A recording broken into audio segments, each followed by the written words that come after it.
You put fredreish.com up there. He set up fredreish.com. That'll go good. Let's get this party started.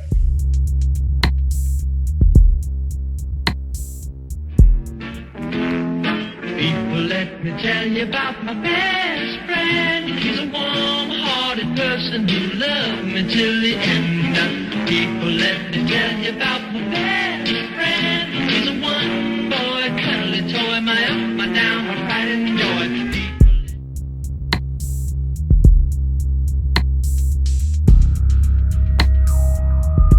Let's get ready to discuss 401k. That's good, JD. I like that one. In the special guest corner, coming in at 5'11" and a ripped 185 pounds, the Sultan of savings, the king of K plans, the mighty czar of ERISA, aka the Reishinator, the Reish that will eat your quiche, the most interesting ERISA attorney in the world. Ladies and gentlemen, boys and girls, I don't care if you're a 338 or a 321, put your hands together for Mr. Fred Reish. Wow. That's my JD wrote something this time. In all seriousness, Fred, we are super stoked to have you here. We are all in support of Fred drinking Dos Equis Amber today, although Justin's drinking something else. Oh, you would. You got scared. Have it. I was gonna grab all of them. And we'll be doing that. And the word of the episode. So, Fred, you've played this before. If you say this word, which today is going to actually be 4 words. Yes, 4 words. You will have to drink. About backwards. And you drink from something special. I've got some vodka here. Fred, you're a mature gentleman. You can drink from your beer. I'm hoping the boys got something nasty sitting around. Ooh. And the prohibitive words will be cash, assets, money, or funds. So if you say any one of those words, you'll be drinking. And At any point in the show? At any point in the show. I don't have any of those, so I never say those words. You wrote this. Why would anyone use an OSEP? You made up this term, an ordinary single employer plan, when an exciting new PEP is available. And if it has PEP, it's a high energy solution to all your retirement plan needs. And I've had other guys write me saying, hey, these PEPs are, with Secure Act and everything, these PEPs are going to take over the 401k world. What is Fred Reich's thoughts on PEPs? Are they the newest rage? Are they going to completely change the landscape of our industry? What are your thoughts, Mr. Reish? There are people who are going to be out there selling them. I mean, they're going to be put together. They're going to be marketed. They're going to be marketed as a solution to fiduciary problems, as an easing of administrative burden, and as a reduction of costs. I'm not sure that you can really do all 3 of those, but that's going to be the approach. I think I worry a little bit that people putting these PEPs together, these open MEPs together, are going to be taking on much of the responsibility, but trying to push some back on the employers, so it won't really accomplish the fiduciary protection that people hope for. For example, I just heard of somebody who was saying they would set up a PEP and you could have company stock in there as one of the options for big plans. And I don't see a third-party fiduciary taking on fiduciary responsibility for company stock. It's possible, but I don't see it. But so I think we're going to have to really watch them carefully as they're developed and make sure that they do in fact take on all that responsibility. The place that they might make sense, at least initially, is for relatively straightforward plans with a relatively standardized investment lineup. There they will transfer most of the fiduciary responsibility, and they'll a lot of the administrative responsibility. So I think the selling points are pretty good. Here's my On the other hand, problem. when you get to really Here's my problem with some of that, Yeah. Fred, though, is that all of those things that you've mentioned so far, and I know you're not the ambassador for PEPs, so I'm not attacking you, but all those things you've mentioned so far can be done in a regular 401k. Like you can outsource fiduciary responsibility. You can have a 338. You can have a 316.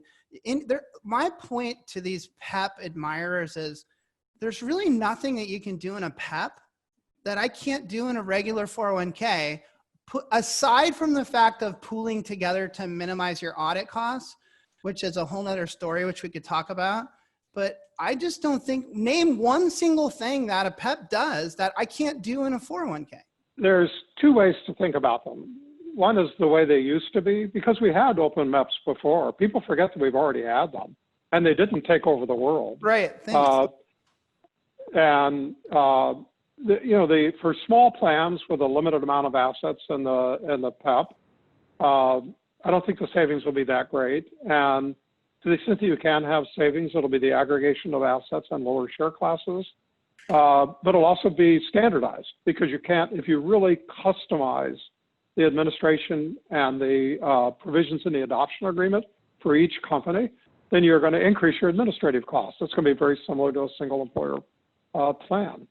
That's one version. Another version would be if a major financial institution, pick the biggest bank in America, if they set up a PEP and it has $5 billion in it, then all of a sudden it's a horse of a different color. And they could get really inexpensive investments in share classes. They're not going to come out right away, because they're going to want to use proprietary products, and they're going to need to get some exemptions from the DOL to do that. So they're going to be there. The question, because once some record keepers come out with it, the other record keepers, I think, are going to want to come out with it just to have a competitive product. I just think the nature of the market. But the question is, will they sell? I can think of some cases where, they may not be appropriate, like a law firm with a tiered allocation formula where they want to change their tiers every year or two, and it requires a lot of hand-on customization. I don't think they'll be well suited for really hands-on customization. I don't think they'll be well suited for a plan that has a tiered allocation formula in the 401k and a cash balance plan, where you're constantly working between the two. Uh-oh. Good What did I catch, say? Brandon. Cash. Oh. You drink that beer. So I agree with you. I think originally the big attractive thing about PEPs, or open MEPs for that matter, was, hey, we're going to take all you tiny $1 million plans and we're going to pool you all together into this $1 billion plan. And so you're going to get $1 billion pricing. And that, to me, of course, it would seem really attractive to a plan sponsor. But that's been around for a while, and I haven't seen that from record keepers. I'm not seeing any massive basis points reduction on these MEPs. And that's probably, to your point, is because they haven't been able to follow through and build the kind of wealth that they talked about in the beginning. But it's just not true, the cost savings. And so if you take the cost savings out at this point currently, then what are you left with? All this other stuff that I can easily do with the current plan. So here's my next point. Sorry to get on the soapbox. Is these plans are sold through advisors. Advisors are the distribution model for our industry. They always have been. Why would advisors want to sell products that, in theory, will make them less money? Because that's really where the savings comes from, is being efficient from an advisor standpoint, right? Having the same fund lineup, having a 338 solution, making it plug and play. And then advisors get, instead of getting 50 basis points, they get 25 basis points. Why in God's earth would they want to do that? They should create solutions that create more service, better results, and they get paid more. That's the direction they would be motivated to go I'll argue that you there, though, JD. I think we both know that the majority of this industry, in terms of plan count, is still sold by advisors who will do 3 or 4 plans in their entire career.